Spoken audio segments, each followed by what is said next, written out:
అండి మీ విద్యార్థుల్లోని అపారమైన తెలివితేటలు ఉన్నాయి.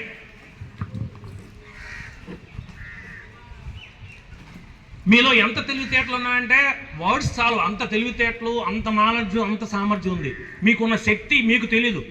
జ్ఞాపక శక్తి ఉంది. ప్రపంచ సృష్టిలో 84 లక్షల జీవరాశుల్లో, ఈ సృష్టిలో ఉన్న 84 లక్షల జీవరాశుల్లో ఒక్క మనిషికి మాత్రమే ఆలోచన జ్ఞానం ఉంది. ఒక్క మనిషికి మాత్రమే మంచి చెడు ఆలోచన జ్ఞానం ఉంది. అదే పందులు, కుక్కలు, ఎలకలు, గేదెలు ఉన్నాయనుకోండి, కాలువలు తిరుగుతాయి, ఎక్కడ కుక్కలు ఎక్కడ తిరుగుతాయి, పందులు ఎక్కడ తిరుగుతాయి. వాటికి బట్టలు వేసుకోవు, స్నానం చేయవు, పడుకోవు. కానీ మనకు నాలెడ్జ్ ఉంది. ఆ నాలెడ్జ్ని చదువులో ఉపయోగించాలి. 10 సంవత్సరాలు కష్టపడండి, 50 సంవత్సరాలు సంతోషంగా హ్యాపీగా ఉండొచ్చు. ఈ 10 సంవత్సరాలు నెగ్లెక్ట్ చేసామనుకోండి, చాలా బాధపడతారు. అమ్మా నాన్న మీ మీద హోప్స్ పెట్టుకున్నారు, ఏదో స్థాయికి వెళ్ళాలి, కానీ ఏదో అత్యవసర బతుకు కాకుండా అనుకున్న పెద్ద స్థాయికి వెళ్ళాలంటే వెళ్ళగలరు. ఇప్పుడు భారతదేశంలోని 1000 మంది ఐఏఎస్ ఆఫీసర్ ఉన్నారు, వాళ్ళు మీలాంటి స్టూడెంట్సే. భారతదేశంలో 1,00,000 మంది ఇంజనీర్స్ ఉన్నారు, వాళ్ళు మీలాంటి స్టూడెంట్సే. ప్రొఫెసర్స్ ఉన్నారు, మీలాంటి వాళ్ళే. ఇప్పుడు మైక్రోసాఫ్ట్ కంపెనీ ఉంది, ఆ కంపెనీలోని మన భారతదేశం మైక్రోసాఫ్ట్ కంపెనీలో 10,000 మంది ఎంప్లాయీస్ ఉన్నారు. మినిమం శాలరీ నెలకు 5 లక్షలు. మైక్రోసాఫ్ట్ కంపెనీలో నెలకు 5 లక్షల జీతం. అటువంటి కంపెనీ మీకు ఎందుకు రాదు? జాబ్ వస్తుంది, కష్టపడాలి. కానీ ఆ కష్టం ఎలాగంటే ప్లాన్ చేసుకోవాలి. ఒకటి క్రమశిక్షణ ఉండాలి, సెకండ్ టైం వాల్యూ ఉండాలి. ఈ క్రమశిక్షణ టైం వాల్యూయే కాకుండా థర్డ్ పాయింట్ అంటే పోస్ట్ పోన్మెంట్ చేయకూడదు. ఈరోజు లెసన్స్ చదువుదాం పోస్ట్ పోన్ చేయకూడదు. దాన్ని ఏ రోజు లెసన్స్ ఆ రోజు అయితే బ్రహ్మాండం ఉంటుంది. దానికి ఎగ్జాంపుల్ చెప్తాం. ఇందులో ఒక పాయింట్ కావాల్సింది, ఒక పాయింట్ అక్కర్లేదు ఉంది. అమెరికాలోని విద్యార్థులు అకాడమిక్ ఇయర్, ఫర్ ఎగ్జాంపుల్ మేలో స్కూల్కి వెళ్ళారు అనుకోండి, కాలేజ్కి. అమెరికాలో స్టూడెంట్స్ 11 ఒక ఇయర్లో 12 మంత్స్, అంతే 12 మంత్స్ కదా. ఈ 12 మంత్స్లో 11 మంత్స్ బాగా చదువుతారు.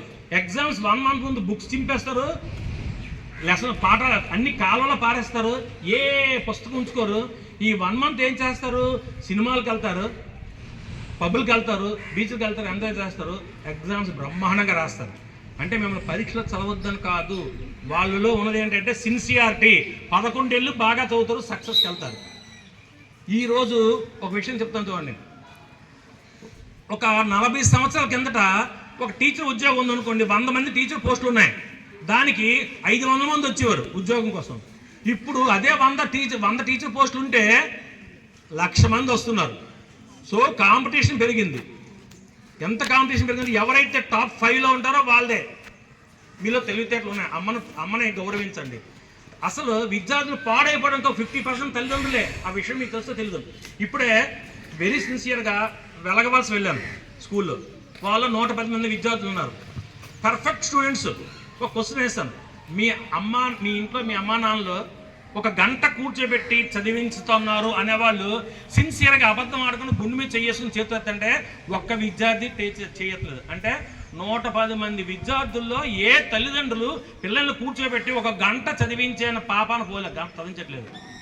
వాళ్ళు ఏం చేస్తున్నారు? అందువల్ల విద్యార్థులు తల్లిదండ్రులు ఎలా ఉండాలంటే, మన పిల్లలు ఎలా ఉన్నారు, వాళ్ళు ఏం చదువుతున్నారు, వాళ్ళకి ఎలా మార్కులు వస్తున్నాయి, వాళ్ళు ఎటువంటి వాళ్ళతో ఫ్రెండ్షిప్ ఉన్నారు, వాళ్ళ మనస్సు ఎలాగుంది, క్లాస్లో చదువుతున్నారు లేదా, మార్కులు వస్తున్నాయా లేదా, స్కూల్కి వచ్చి ఎంక్వైరీ చేసి టీచర్స్ మీద కలబడిపోవాలి. మా పిల్లలు బాగా చదవట్లేదు, మీరు బాగా చెప్పట్లేదు, అలాగుండాలి. మీకు చిన్న ఎగ్జాంపుల్ చెప్తాను. సాలూరులో ఒక బాబు పాప ఉన్నారు. ఆశ్చర్యపోయింది. ఆ తల్లి ఏం చేసింది, ఆ బాబుకి 3 ఇయర్స్, 4th ఇయర్ వచ్చింది. ఆ పాపకి 7 సంవత్సరాలు. వాళ్ళని భగవద్గీత నేర్చుకోవడానికి అతను పంపించారు. 4 సంవత్సరాలు చదువుతున్న ఉన్న అబ్బాయి చదువు రాదు, రాయడంలో చదవడం రాదు. అతను నుంచి 25 శ్లోకాలు చూడకుండా చెప్పాడు. ఆ పాప 80 శ్లోకాలు కంఠస్థ పెట్టి చూడకుండా చెప్పింది. అయితే తల్లి నాకు బాగా పరిచయమైంది.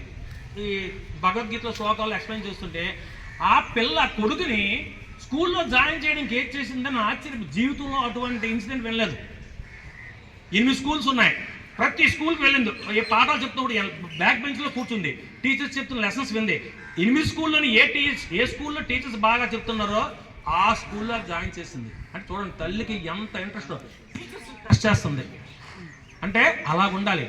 తల్లిదండ్రులు కూర్చోబెట్టి చదవాలి, టీవీ వద్దని చెప్పాలి, సెల్ చూడదని చెప్పాలి, డబ్బులు ఇచ్చి పాడు చేయకూడదు, ముద్దు చేయకూడదు.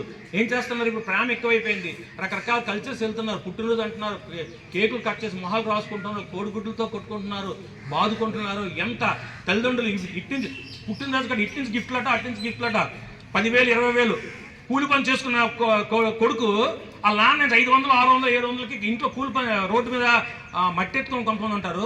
పొలం పనులకి వెళ్ళి రోజుకు 600 సంపాదించి ఉంటారు. వాళ్ళు తల్లిదండ్రులు అల్లరి పెట్టి 5,000, 10,000 ఖర్చు పెడుతున్నారు. ఎక్కడ కాన్సన్ట్రేషన్ ఉండదో, ఎక్కడ